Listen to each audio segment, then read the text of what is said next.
Olá, hoje nós vamos ver sistema de equações lineares. Então, primeiro, a gente vai trabalhar a definição de sistema de equações lineares. Então, primeiramente, a gente tem que saber o que é uma equação linear. Então, toda equação da forma A1, x1, A2, x2 mais até AN, xn igual a B é uma equação linear onde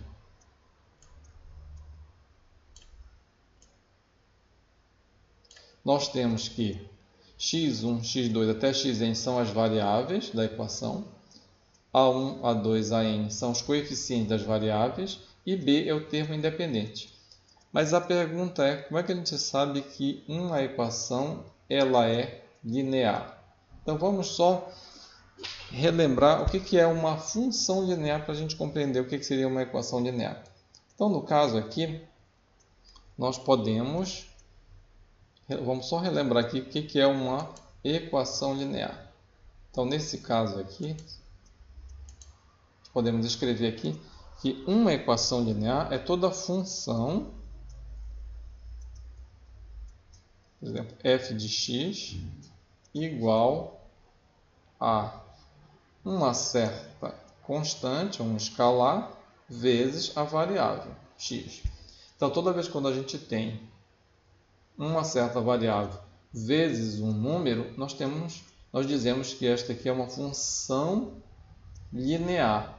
Então, quando nós temos aqui uma soma de expressões lineares nas variáveis, no caso aqui nós temos apenas a variável x, porque é uma função de uma variável. Aqui no caso nós vamos ter várias variáveis. Então, x1, x2 até xn são as variáveis da nossa equação, e aqui seriam os nossos escalares ou números multiplicados pela variável x, que no caso aqui é a1, a2 até o an.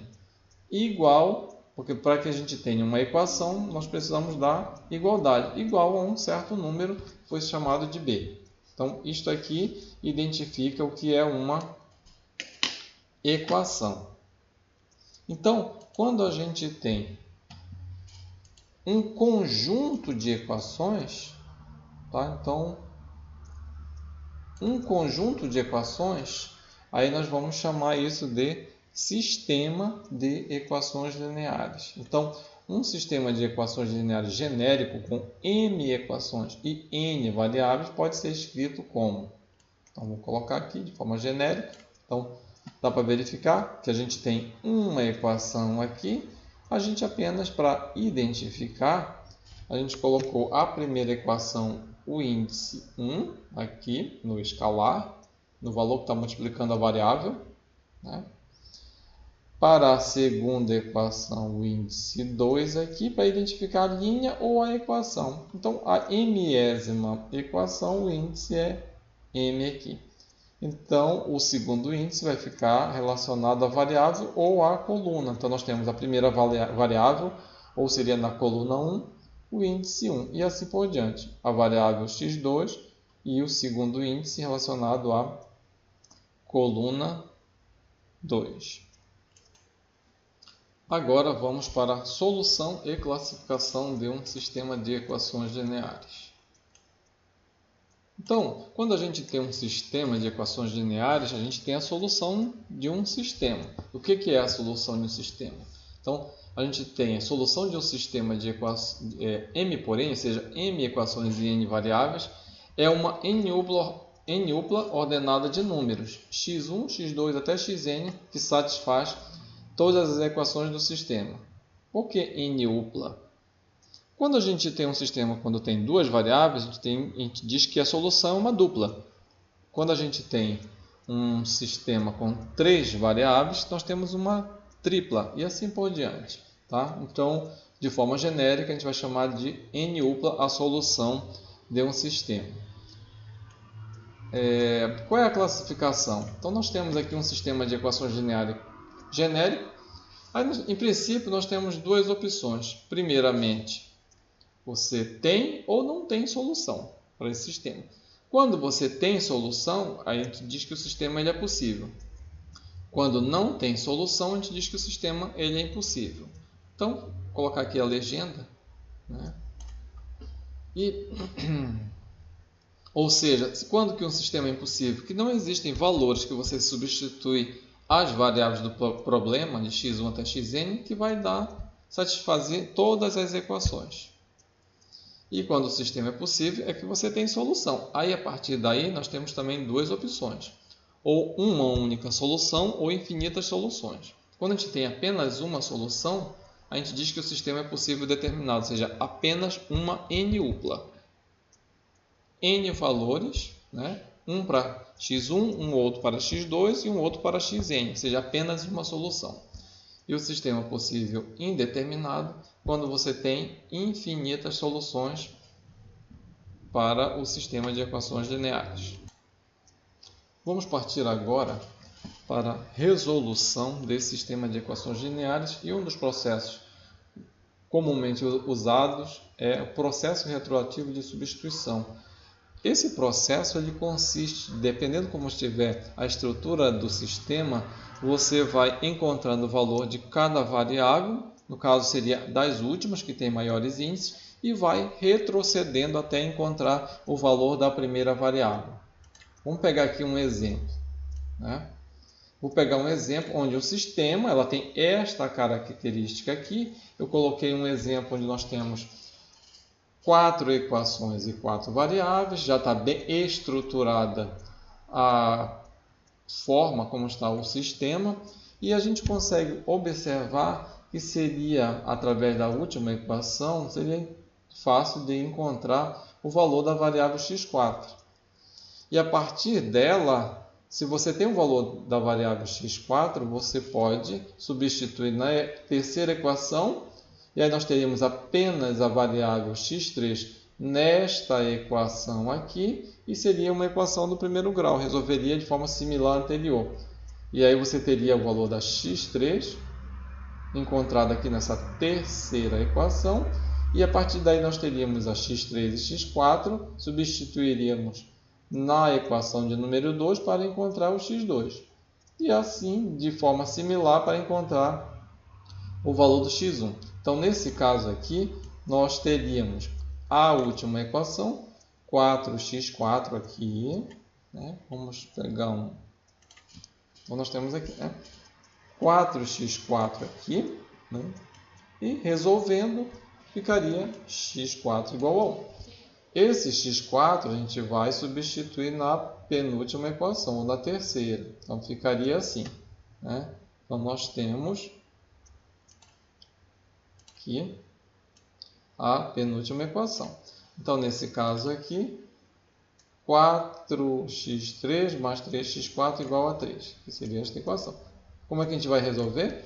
A gente substitui o valor do x4, que no caso é igual a unidade que a gente acabou de encontrar aqui em cima. Então, resolvendo isso daqui, vai dar igual a 0, então x3 é igual a 0. Então, nós temos agora x4, x3, e a gente vai lá e substitui na outra equação. Então, nesse caso aqui, nós teríamos, né, a terceira equação, esta equação aqui. Você vai lá e substitui quais valores? Os valores x4 e x3. Então, nós temos aqui o x3 igual a 0, x4 igual a 1. Então, substituir aqui 0 e 1. Então, desenvolve isso aqui e encontra que o x2 é igual a menos 1. E, por último, a última equação. Essa aqui, você vai lá substituir quem? No lugar do x2. Esse último valor que a gente encontrou, menos 1, x3 igual a 0 e o x4 igual a 1. Então, nesse caso, ficaria desse jeito aqui. Então, no caso aqui, nós temos a primeira equação. Substituindo x1 aqui, substituindo x1 igual a... o x1 nós vamos encontrar. Ou seja, vamos substituir x2 aqui, igual a menos 1, certo? O x3 igual a 0 e, por último, x4 igual a 1. Desenvolvendo aqui, a gente encontra que o x1 é igual a 1. Vale lembrar que temos que escrever a solução. Como é que é a forma da escrita da solução?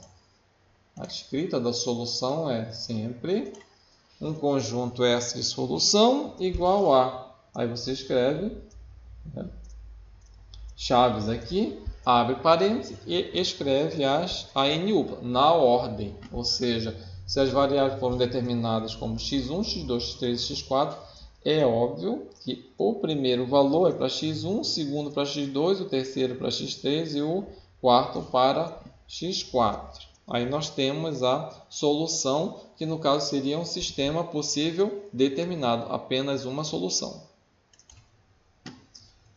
Aqui nós temos mais outro exemplo. Nós temos aqui, vai lembrar que eu estou resolvendo esses exemplos, mas estou colocando, entre aspas, uns sistemas bonitos, já organizados, nessa forma aqui. Aí a pergunta é, vai aparecer sempre sistema desse jeito? Claro que é provável que não. Então, aí a pergunta é, por que está colocando esse exemplo? Apenas para a gente observar como que a gente vai chegar na parte final de uma resolução de um sistema. Então, nesse caso aqui, nós temos 1, 2, 3, 4, 5 variáveis e 1, 2, 3 equações. O que a gente já pode observar? Primeiro, quando a gente tem a quantidade de equações igual à quantidade de variáveis, é provável que o sistema pode ser possível determinado. Agora, como a gente tem apenas 3 equações e 5 variáveis, não tem como a gente ter uma equação para você determinar o valor de cada variável. Então, nesse caso aqui, a gente já pode dizer que o sistema ele não é possível determinado. Ou ele é indeterminado ou impossível. Ok? Mas a gente já comenta isso daí. Então, vamos lá. Então, primeiro, né, o que a gente vai fazer? Como ele já está bonito aqui, né, organizado, vamos dizer assim, a ideia é que quando você tem aqui a equação nesta forma, que a gente vai chamar isso de na forma escada ou escalonada, como é isso? Você tem na primeira equação uma certa variável, na outra você não aparece mais essa variável x1, é uma outra variável. Por exemplo, aqui foi a x3. E nas seguintes não vão aparecer as variáveis anteriores a ela, ou seja, a x1, a x2, a x3, ou seja, de x4, x5 em diante. Então, formaria uma escada aqui. Ok? Então, nesse caso aqui, a gente observa que, pelo processo retroativo de substituição, esta última equação, que é a terceira, a gente iria determinar o valor desta variável aqui, x4. Esta segunda equação, iríamos determinar o valor de x3. E, nesta equação aqui, o valor de x1. Tá? Então, nesse caso aqui, nós temos... Então, vamos lá. Então, nós temos x1, x3 e x4 são possíveis de serem determinados. E aí a pergunta é, x2 e x5. Esses valores que a gente não pode determinar direto na equação são chamados de variáveis livres do problema ou do sistema.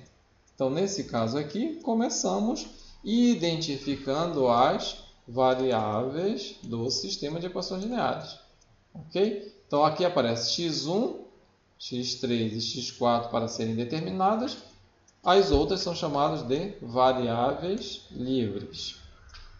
Então, vamos lá. Então, a partir daí, a gente consegue determinar o valor das outras variáveis. Então, são livres.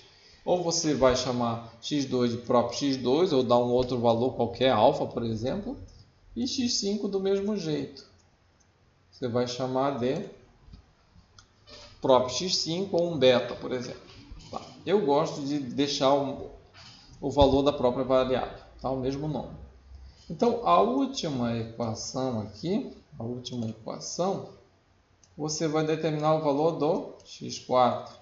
Então, vamos lá. Essa é a equação. Então, primeiro a gente teria que determinar, pelo processo retroativo de substituição, x5. Como ela é uma variável livre, você vai lá e substitui ela bem aqui. A x5, ou seja, ela mesma. Ou se você chamar ela de um beta, substitui beta. Tá? Então, você tem x4 menos 2x5 igual a 1, isolando x4 vai ficar, ou seja, as variáveis que não são as livres vão ficar em função das variáveis livres, ou vai ser um valor numérico para elas. Então, vamos lá. Então, nós já sabemos quem é x5, que é a própria variável, e x4. E aí a gente vai substituindo nas outras. Então, a próxima variável a ser determinada é x3. Então, pegando esta equação, ok? Então, vamos lá. Então, esta equação aqui, colocando aqui abaixo, a gente vai lá e substitui o valor do x5, que seria ou 1 beta, caso você tenha dado esse valor para ele, chamado ele de beta, quer dizer, e substitui o valor do x4 que a gente encontrou na equação anterior. Então, nesse caso, a gente vai substituir apenas o valor do x4. Desenvolve isso daqui e encontra o valor do x3. Então, nós temos agora x5, x4 e x3. A próxima é x2. Aí você verifica se tem alguma equação para determinar x2. No caso aqui não temos. Então já sabemos também que x2 é uma variável livre. Então a gente já tem os valores de x5, x4, x3 e x2. Só falta x1. Então a gente vai pegar a primeira equação e substituir os valores que a gente já encontrou. Que no caso aqui, ó, é a equação do número 1. Substitui quem? x2, que é a variável livre, a própria variável. x3, deixa eu deixar logo aqui, né? x2 vai continuar. Menos 4x3, que no caso é esse valor que a gente encontrou. Mais duas vezes o x4, aqui, né? Que é igual a esse valor, que é esse valor aqui, e o x5 que conserva. Aí, desenvolvendo isso daqui, nós vamos ter o valor do x1. Vale lembrar que precisamos escrever a solução. Como é que é a solução? Então, é um sistema que tem 5 variáveis como solução. Então, nesse caso aqui, nós vamos ter... Eu preciso finalizar isso aqui. Então, nós temos o seguinte. S igual a x1, que a gente encontrou, x2, x3, x4 e x5. Aqui eu preciso ajeitar, porque falta você escrever tal que as variáveis livres pertencem aos reais. Ou seja, ficaria assim. Vou fazer um risco aqui, né? Deixa eu finalizar essa solução, que não está completa. Então, ficaria da seguinte forma. Para dar ênfase, então, vou colocar vermelho. Então, no lugar do final deste chaves aqui, seria tal que, ou assim. Só um minuto. Vamos lá. Pegar a borracha aqui. Onde é que está essa borracha aqui? Vamos apagar isso aqui. Então, ficaria assim. Bem no lugar, ficaria aqui, ó, tal que, uma barra aqui, tal que, tá? Tal que as variáveis livres, ou seja, x2 e x5 pertence aos reais. Aí a gente finaliza o conjunto aqui. Ok? Então é assim que vai ser um sistema de equações lineares quando você tem um sistema possível indeterminado. Sempre no final você precisa colocar tal que, depois das n-uplas, e finalizando com as variáveis livres pertencentes aos reais aqui. Ok?